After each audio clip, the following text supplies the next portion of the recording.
We have a trade alert. I went to break saying Ryan O'Hearn could be on the move out of Baltimore. Jon Heyman has the very latest with breaking news. John, what do you got? Yeah, Ryan O'Hearn and Ramón Laureano go from the Orioles to the Padres. You guys have been talking about the winners. Certainly the Mets are a winner, the Yankees are a winner, Mariners are a winner. But is anybody a bigger winner than the Padres? Reeling in two excellent bats here, Laureano and O'Hearn, and I think needed as well. Their offense hasn't been quite as great as you'd think with all the good names that they have, but right now they have quite a good, well-rounded team. Do they have prospects left to trade? It's incredible what they're doing right now. Well, they gave up the best one, obviously, Leo DeVries. That was the big one, and that went to Oakland. But they are great at procuring talent. We've seen that time and time again. A.J. Preller is so good for the game. I mean, he really is entertaining on a day like this, the trade deadline. Jon Heyman, thank you very much. Okay, this is big. Now you're starting to look at a game of musical chairs, Tom, because there are a lot of position players the Padres have, and you're just wondering how these two fit into what they're doing. Yeah, Laureano's had a great year. He's not just a defensive guy now. And I love the O'Hearn signing. I think it makes Gavin Sheets a full-time DH in this case. You know, how they split the time. Clearly, Laureano, the better defender, will be out there, will lead late in the game. But I think O'Hearn's going to help this team. This now, to me, is a much deeper lineup with these options than they had. It was a kind of a top-heavy lineup for me. But now you're going to see offense in a lot of different places here. So when you think about Fermin behind the plate, the defense, and Miller at the back end, what already was probably the best bullpen in baseball, this has been a very good couple of days for the San Diego Padres. What you said earlier about the Mariners breathing down the neck of the Houston Astros, and the Astros needed to make the moves they made, and they made a dramatic one to reacquire Carlos Correa from the Minnesota Twins, and then they went and got Jesus Sanchez, the left-handed bat they were looking for. You could say the same thing about the Padres, only 3 games back of the Los Angeles Dodgers, retooling their roster in such a dramatic way. They did. I tell you, I love O'Hearn. I mean, Laureano, defense and all that speaks for itself, but O'Hearn is a big-time hitter. I mean, big time. Now, the Dodgers, how I view them is totally different than what everybody else does. Why do they have to do anything? All they got to do is get healthy. That's the best trade you could ever make. If the Dodgers bring back their payroll, they've had the best trade day. You're going to get Blake Snell. You're going to get all the pitching coming back. You're getting all these.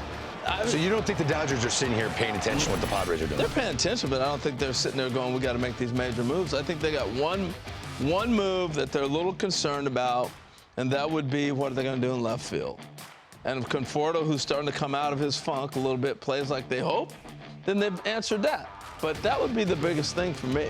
I think you're seeing Mookie starting to get healthy again. He's getting his weight back. He's playing. Shohei, Freddie. You got that combo at the top of your order. You are feeling pretty good. And the pitching is starting to get healthy. I just think you got to look at for what it is. If they get back what they think they're going to do in August, it's the best trade deadline you could have. You said that Ryan O'Hearn is he's a great hitter.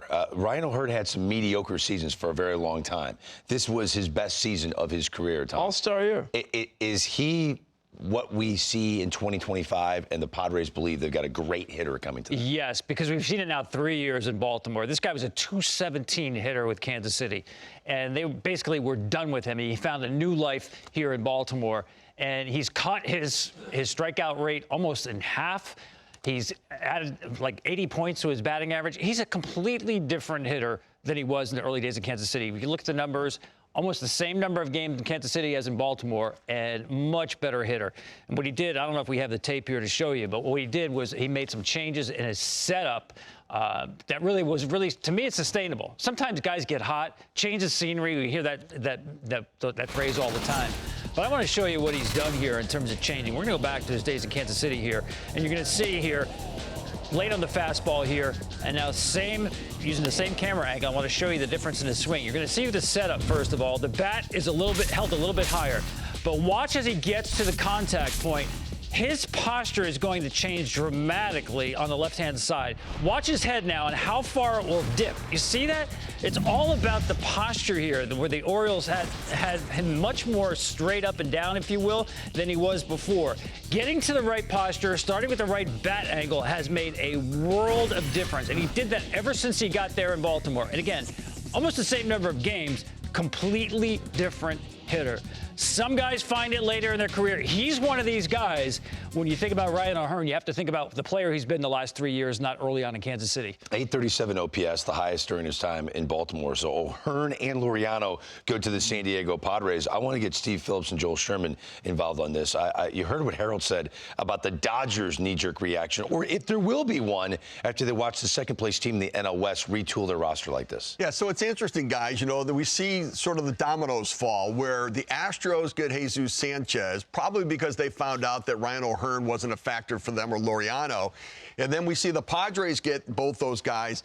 The Dodgers now are in line to get Stephen Kwan, it seems to me. Like, that's the move for them to get Kwan. And Dalton Rushing, likely the trade piece going back and return as the lead piece in it. Because remember, yesterday in the 3-team deal, they got that Rotfrid, the left-handed hitting catcher from Tampa Bay, who can now be the backup to Will Smith. And I think Rushing now is freed up to become that trade chip. It feels like the Dodgers and Kwan seem to fit right now. They do. Let me say one overarching thing. It's very easy on a day like today, when your rivals are doing things, to say, what are you doing? Well, they're the defending champions, and if they did nothing, we would still look at their healthiest version of their 26-man roster. We don't know if they'll ever get there, and say, that's a team that could win a championship again, even if they do nothing in the next hour and 23 minutes. Conversely, they're the Dodgers. They spent more than $400 million on payroll this year. That's over $160 million in tax. They're not going to stop. And Kwan is the kind of guy who you can imagine hitting postseason pitching. You're watching everybody go out and get power pitching that misses bats in October. Kwan can hit power pitching in October. It feels like a Dodger move. Griffin Jax is still out there. So, like, at the last second, at like about 6:05, 5 minutes after the deadline, if we heard the Dodgers did a couple of things just before the deadline, it wouldn't surprise me. But I would keep in mind they are an excellent team no matter what they do from here on in. Yeah, it's a good point. I do think, though, they do need something in the bullpen. And remember last year, right at the end, Jack Flaherty ended up a Dodger, right? Just as the deadline was coming to an end, they got Flaherty, and it shocked everybody. Don't be surprised if they wait. Teams are left kind of holding the bag, and the Dodgers jump in, guys. Yeah, and who knows? We might see 3 more trades by the Padres. I mean, A.J. Preller might not even be close to being done